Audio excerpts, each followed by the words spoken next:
Hi friends, welcome to my channel. আজকে আমি করব মটর ভাজা।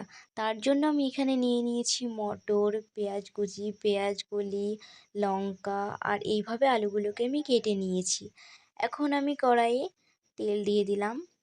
এরপর তেলটা একটু গরম হলেই আমি দিয়ে দিচ্ছি লঙ্কা কুচি। এবার একটু দিয়ে দিলাম পেঁয়াজ কলি।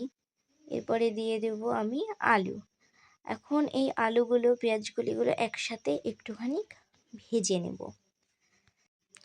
এখন আমি দিয়ে দিচ্ছি পরিমাণ মতো নুন, হলুদ দিয়ে ভালোভাবে আমি মিশিয়ে নিচ্ছি। এখন আমি দিয়ে দিলাম পেঁয়াজ কুচি, দিয়ে ভালোভাবে আবারও আমি একসাথে এইগুলোকে ভেজে নেব। আর দেখো, এগুলো ভাজা অনেকটাই হয়ে গিয়েছে। এখন আমি দিয়ে দিচ্ছি এখানে মটরগুলো দিয়ে আমি ভালোভাবে ভেজে নেব।